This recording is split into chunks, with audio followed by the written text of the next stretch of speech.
మరొకటి ముఖ్యమైనటువంటి వ్యవహారం సాక్షి పత్రికలో రాసింది. ఇప్పుడు మరి సనాతన అనాపాలజిటిక్ సనాతన ఏం చెప్తారో చూడాలి మరి. సనాతన ధర్మం పరిరక్షణ నా బాధ్యత అని చెప్పి ఆ రోజు ఒక డ్రెస్ వేసుకుని తిరుమల కొండ మీద పాదయాత్ర చేసి చాలా చేశారు కదా, హంగామా చేశాడు కదా ఆయన. ఇప్పటి వరకు ఆ కల్తీ నెయ్యి వ్యవహారమే తేలలేదు. అసలు అది ఏం జరిగిందో ఎవరికీ తెలియదు. ఆ దర్యాప్తు ఎంతవరకు వచ్చిందో కూడా తెలియదు. ఆ సనాతన కూడా మర్చిపోయారు. అని ఎలా ఉందంటే ఒక నెలలో తిరుమల కొండ మీద అడవాడు చేస్తారు, ఇంకో నెలలో కాకినాడ పోర్టులో అడవాడు చేస్తారు, ఇంకో నెలలో విశాఖ ఏజెన్సీకి వెళ్ళి అడవాడు చేస్తారు. ఈ అడావుడి చేసి అక్కడతో ఆ విషయాన్ని వదిలేయడం తప్ప దాన్ని ఏమన్నా ఫాలోఅప్ చేస్తున్నారా, అది ఏమన్నా కొలుక్కొచ్చేలా చూస్తున్నారా అంటే అది ఆయన బాధ్యత కాదన్నట్టుగా కనిపిస్తుంది. తిరుమల కొండ మీద నెయ్యి కల్తీ తేల్చే వరకు వదలం అని చెప్పి ఆయన చెప్పుకొచ్చారు. మరి ఏమైంది? ఆ కల్తీ నెయ్యికి బాధ్యుడు ఎవరో తేల్చారా? ఎవడి మీదైనా చర్యలు తీసుకున్నారా? ఎందుకని ఉపేక్షించారు? సీజ్ ద షిప్ అన్నారు కాకినాడ పోర్టుకి వెళ్ళి. ఎవరో పట్టుకున్నారా? ఒక్కడి మీదైనా చర్య చేశారా? కనీసం ఆ షిప్నైనా ఆపగలిగారా? ఏం సాధిస్తున్నారు?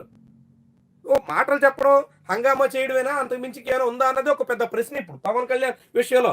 ఇప్పుడు చూస్తే శ్రీవారి లడ్డీలు గుటకాయ స్వాహ, అడ్డదారిలో శ్రీవారి లడ్డీలు ప్రైవేట్ వెహికల్లో పట్టుకెళ్ళి అమ్మేసుకుంటున్నటువంటి తీరును ఫోటోలతో సహా సాక్షి పత్రిక వెలుగులో తెచ్చింది. చెన్నైలో జరుగుతున్నటువంటి శ్రీవారి లడ్డూల దందా.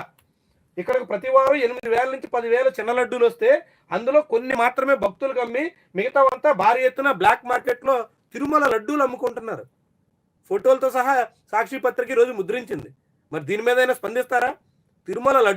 తిరుమల లడ్డూలోనే నెయ్యి కల్తీ జరిగిందన్నదని ప్రధాన అభియోగం అయితే అది ఇంకా తేల్చలేదు. ఇప్పుడు ఏకంగా ఆ లడ్డూలే బ్లాక్ మార్కెట్లో అమ్ముకునేటువంటి పరిస్థితి కనిపిస్తుంది. చాలా క్లియర్గా ఫోటోలతో సహా వివరాలు, ఎక్కడికి ఎన్ని వచ్చాయి, ఏ వెహికల్లో వెళ్ళే వెహికల్ ఫోటోతో సహా లోడ్ చేస్తున్నటువంటి తీరు అన్నింటినీ ప్రచురించింది. మరి దీని మీద స్పందిస్తారా? పట్టుకుంటారా? కేసులు పెడతారా? సనాతన ధర్మ పరిరక్షణలో ఇది లేదా?